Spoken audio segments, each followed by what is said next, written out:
Hello and welcome to Stand in the Gap. I'm your host, Sam Rohrer, and I'm going to be joined again by my co-host, Isaac Crockett. On today's program, we'll continue with part 2 of the rise of Islam in America. We'll continue our examination of this leading issue of grave significance to not only all Americans, but the entire world. Now, last week on part 1 of this program, we answered key unasked questions about Islam, such as Islam does not mean peace but submission, that Islam works through deception or taqiyya, and that its goal is world domination and subjugation of all other faiths and political systems. Today's program will focus on Islam's strategy for the destruction of freedom in America. Our theme, Islam's targeting of the American church, why the church is crumbling. We're going to answer the questions of why has Islam targeted the American church? How are they doing it? And why is the church crumbling? And then next week in part 3, we'll examine Islamic strategy and the targeting of the American culture. On this program and all our Stand in the Gap programs, we examine the cultural issues of our day through the lens of a biblical worldview. We go to the Bible first and we ask the question, what does God say? And then we apply the simple construct of identifying the problem, examining the cause, and then providing solutions. We believe that there's no issue so difficult that God's Word, if examined and its principles applied, that it cannot be fixed and healed, including the issue of Islam and how we deal with it. So if you want to know the truth, if you want a solution that's guaranteed to work, if you want to know what God thinks, stay with us for the next 30 minutes as together we walk through the darkness of today's seemingly unsolvable dilemmas into the light and the freedom of moral truth. And to help us walk through the details of the Islamic strategy of targeting the American church will be our returning guest, former Egyptian-born Islamic Imam at age 13, but now a believer in Jesus Christ, Dr. Mark Christian, founder and president of Global Faith Institute. Well, Mark, I'm glad that you are back with us, and we're trying our best to get through this really, really big subject, and it's very difficult. It's really difficult to understand it, but God has... Not for me. No, I know, not for you. That's why you're helping us and millions of listeners really across the country as they watch this program to understand from an appropriate perspective what Islam is and how we should deal with it. We dealt on the last program of answering unasked questions. And by the way, ladies and gentlemen, we will be offering, and we will, for a gift of any amount, a booklet that we provide to you, what every Christian should know about Islam. It'll take some of the answers that Mark Christian has given, plus others, and put it together, and we'll have more on this program later about how you can access that. But Mark, let me just ask some brief questions right here. I want to get into the why. But why has Islam been seeking so diligently to dominate the world? Briefly, you tell us again what you told us, but why is that such a passion of Islam as a political system, as a faith? Why are they so bent on controlling the world? The integral part of Islam is Allah's kingdom on earth. It is the mission of every Muslim to expand that kingdom until it reached the limit of the prophecy of Islam, that the day of judgment will never come until the flag of Islam is rising proudly on every corner of the planet, and that is a fulfillment of Muhammad's words, fulfillment of Allah's calling, and this is the end of the times, and this is the judgment day when it's supposed to be coming. So it is a mission for every Muslim to submit totally to Allah and to do their job, do their part, to expand Allah's kingdom on earth until the fulfillment of the full prophecy. And you said last time that the reason for really focusing on America so significant is that America is the strongest nation in the world, and if America can be brought to its knees or into submission to Islam, our Judeo-Christian faith can be so neutralized or silenced that America were to become Islamic, then the Islamic goal of dominating the world would be achieved much more quickly. And I think that's what you said last time. But I want to move to the focus of this program today. You also have said that the church specifically in America, has had a specific focus by Islam and Islamic leaders for infiltration, for silencing, whatever it is. Why is the church in America so targeted by Islam and Islamic leaders? From day one of when Islam started 1400 years ago, they have a habit of going after the strongest and the biggest and the most influential so they can gain power quickly instead of going into small targets. They have done that with the Roman Empire, they have done that with the Persian Empire. So going after America is following the habit of going to the most strong and the most powerful of all so they can accomplish their goals faster.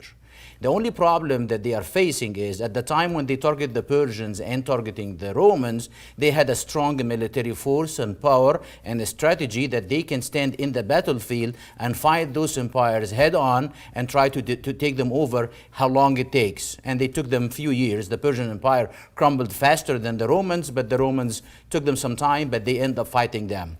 Right now, they do not have that army, they do not have that military force, but they have their prophecy. So they went against the target that they can take down, which is the core and the spirit and the soul of America, which is the church, a soft target that they can take over without a military force, but with the brains and also using our liberty, our freedom, our love within the church as an enemy as a weapon in their own hands. They can twist that and use it against us. That's exceptional. Ladies and gentlemen, I hope you caught what Dr. Mark Christian just said.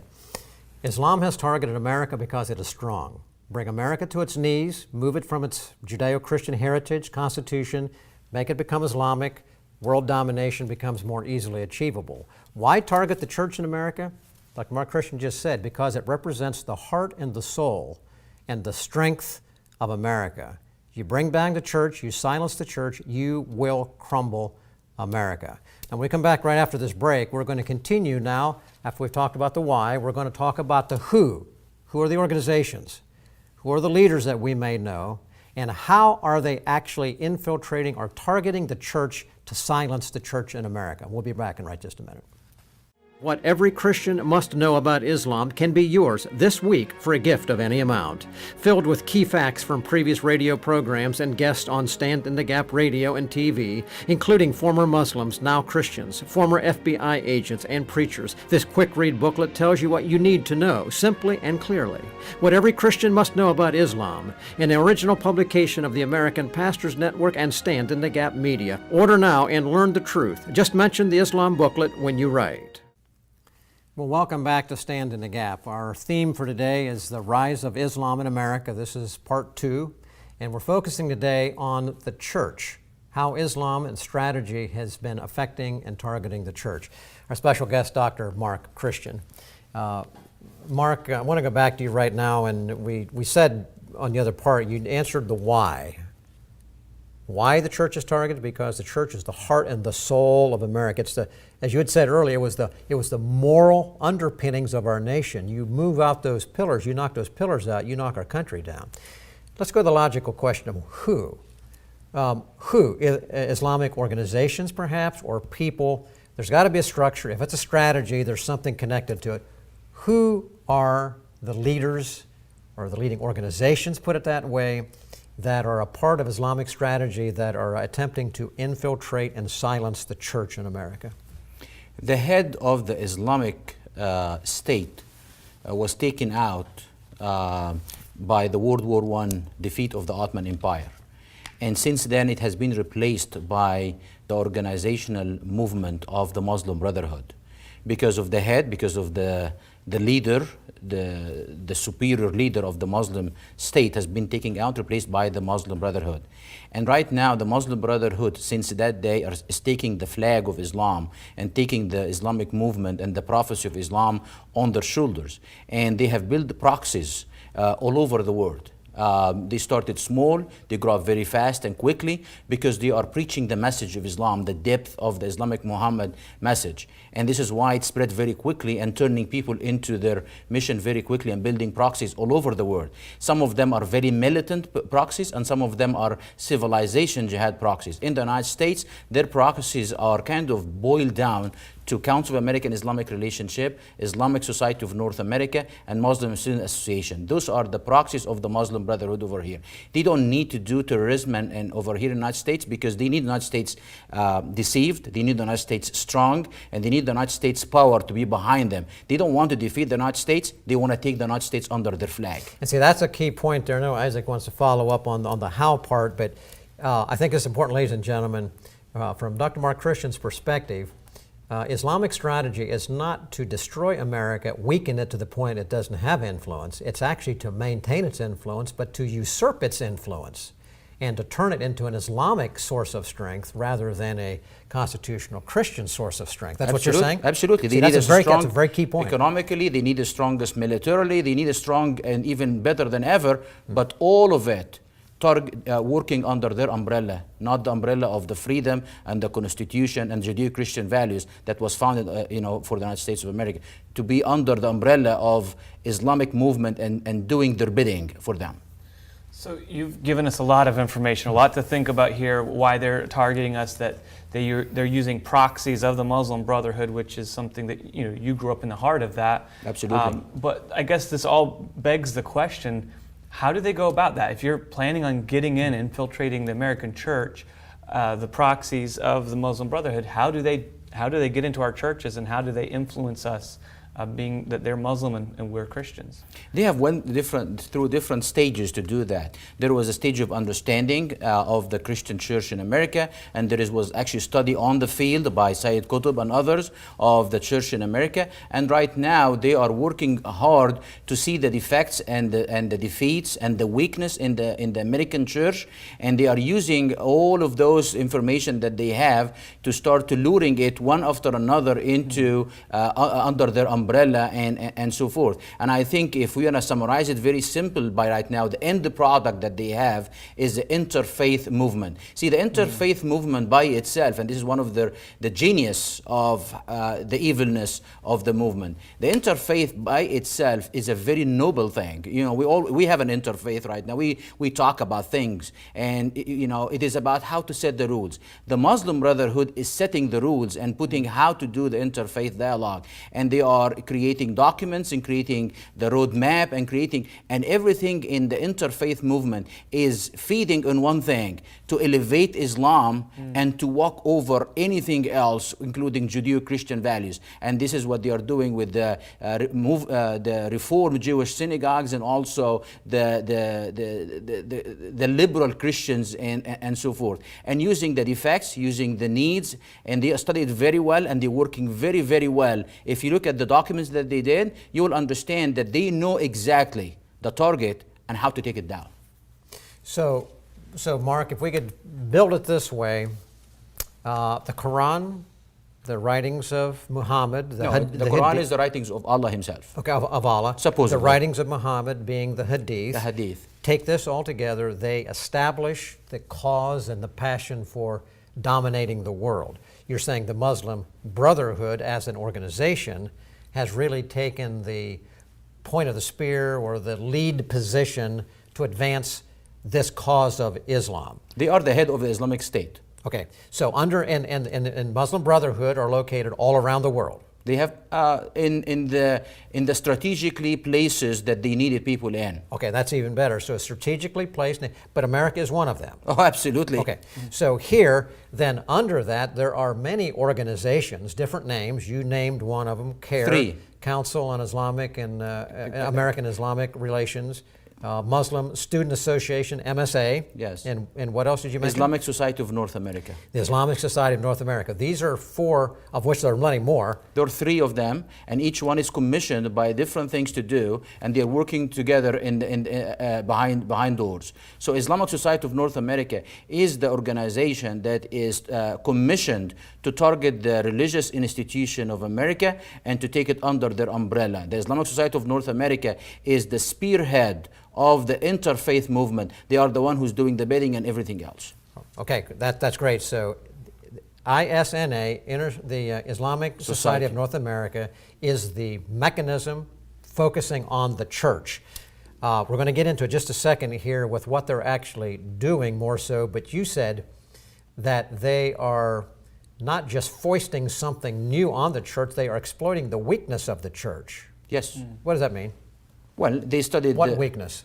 every weakness within it, even the weakness in the theology, weakness in economical status of different churches, the finances, the number of people in the pews, what is the future of this church and that church, what is the church's movement, and so forth. Like, for example, they go after the churches that kind of dying out by the number of people attending and the number of people slowing down. They look at the churches, they look at the theology of the churches and some of the progressive movement and so forth, and the need for progressive and breaking out and the sin lurking in, and they took that as, I can go on and on and on. Every weakness within the church, they studied very well, and they know how to go after it and how to target that church and other church and so forth. And that including also synagogues and so forth. Okay, all right, that's a dramatic thing. Now, let's get, because in the last moments of this segment, there is a document that we talked about that we've shared before the program. You call it the Common Word.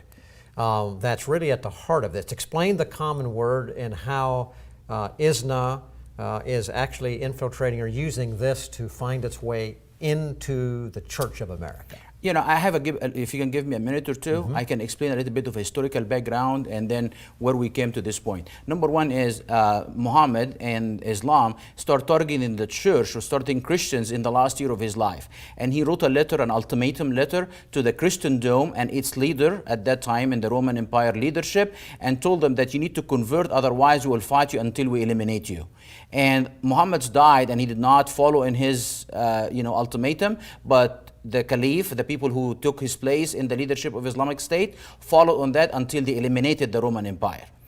Move forward over here in this time that we live in. The previous Pope of the Catholic Church put a statement that says that Islam is not on the same page of Christianity, and there is some differences and there is some historical problems with Islam. In response to that, Islamic Society of North America put together a group of Muslim scholars and created the Common Word. And the Common Word started and based on the same verse in the Quran that Muhammad used to send an ultimatum to the Christendom. But with the translation, with everything else, it is the same exact verse, same exact numbers, everything. And the Muhammad's document is historically reserved, so you can find that. And they created that document. And they said this: if this document is accepted by any church, and including the Pope Benedict at that time, then you are not an Islamophobe and not a hater of Islam. If you are not accepting that, then you're an Islamophobe. And it's actually in that document, it is a very long document. Harvard University responded to it, Yale University responded to it by supporting documents to it, and it becomes the memorandum of understanding of how the church is supposed to interact and react with the Muslim communities and the Islamic movement altogether.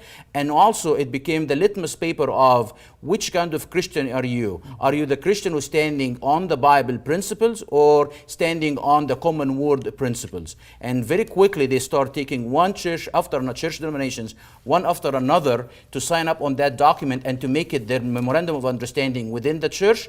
And they created another basket for the people who are signing up, and they called that the shoulder-to-shoulder movement. So you have the Common Word, and we're going to put on the screen here in just a moment. There's the Common Word document you're referring to. If we put it down here, it's about that thick. Yes. Right? It's a big document. Yes. And I have before me, and I think we may put up on the screen here, a pledge a pledge that says we will not talk about any kind of violence or would use anything negative against Islam or Muslims. It's kind of interesting. But you told me that when anybody signs this, of which over 100 and some religious organizations have signed this document already, have they not? There is more than 300 and something religious leaders, Christian and Jewish leaders signed on it, and also there is more than 23 church denominations already signed on it. And I'm talking about not a small church in a small town. I'm talking about the head office of different church denominations. The head of church, entire denominations. Again, Muslims always target the head, the strongest, because when you go there and you take that out, then you are taking a whole bunch of body. It's easier. On the screen, we're going to put on the screen here, there's a website that I would encourage all of you who are watching to go to this website. You can actually look up this document, The Common Word. If you have time, read it through. But it's very, very clear. But this document that Dr. Mark Christian is talking about is being used to encourage and entice leaders of organizations, churches, synagogues, all across America, under the guise of wanting to be nice, really. Absolutely, right? yes. Wanting to be nice and just... I don't know. I don't know about they want to be nice. Actually, this is a total submission to a different theology and a verse from the Quran, other than accepting the Bible as the only source of their theology in the churches and so forth. And as we wrap up this segment here, I want you to repeat something that you said to me earlier. Effectively, you said any church, any person who signs the Common Word document that's a part of the Shoulder to Shoulder campaign effectively is turning their back on Jesus Christ in favor of this document. They are replacing Jesus Christ with the common word and also with love. You see how love has been misused a lot in different kind of progressive movement. This is in the common word as well. The word love, they taking the verse out of the Bible that talks about love, but they don't talk about the source or the reason for that love. So love becomes the covering of everything the church would do. If under the covering of love, then we can commit sin and we don't have to worry about anything else. So the progressive movement altogether under that word love. So they took Jesus out, they took the Bible out, replaced it with the verses from the Quran, and just love. Ladies and gentlemen, we're going to have to go away for this, cut away for this break here right now, but I hope that you're picking up what we are talking about here. Islamic infiltration of the church, it's significant. Common Word document, look it up. Shoulder to Shoulder campaign, it's real. And when we come back, we're going to talk about how do we deal with, if you might be watching this program and you're a pastor, maybe part of a church that's actually signed on to this, what do you do? If you're watching and you're in the pew of a church that maybe is signed on, what do you do? We'll talk about that when we come off the back of the program just right after this break.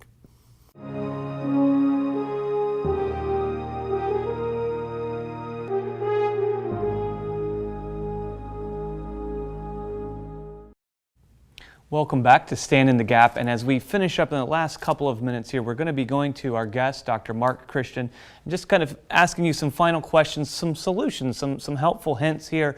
What do we do for, maybe there's a pastor watching today or somebody in a church and they want to share some of this information with their pastor, and maybe they're part of a denomination that has signed on to the common word that you were talking about that's being used.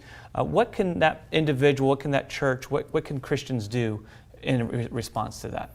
You know, I think ignorance is our biggest enemy. So the reason for this program, or the reason for me to be over here, is to guide you to start looking into things. Do not take my word for it, just go and read it for yourself. And after you get yourself educated, do not respond with hatred, do not respond with anger, do not respond with any negative feelings whatsoever, because this is playing in the hands of the enemy. We need to love Muslims, we need to care about them, but educate yourself and understand that. After you read this document, after you understand the shoulder-to-shoulder movement, if you find your church denomination under the umbrella of shoulder-to-shoulder movement, you need to start, if you're a pastor, then you start learning about why you're doing and what you have been told to do. Because there is many pastors don't even know, even under denomination, don't know. And when they ask for a meeting, when they ask for this or asking for hosting an event, they have been told by the top leaders, and they have no idea why.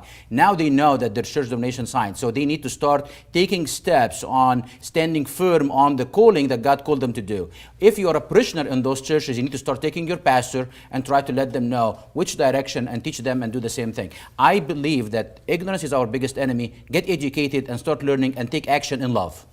Ladies and gentlemen, we're unfortunately going to have to close the program today. You know that deception reigns, but truth shall set you free. That's our goal here of Stand in the Gap. If you want more information, you can get it by going to our site. It'll be on the sign here in a minute. What every Christian should know about Islam. You can, for a gift of any amount, you can get this book and we'll send it to you. You can also go to the website, the links that we gave, and look out and study the common word and other things we've talked about on this program. We've given you just an overview.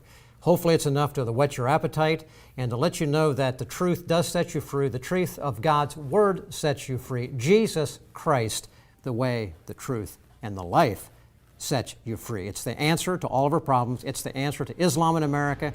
It's the answer to all of your needs, personal and national today.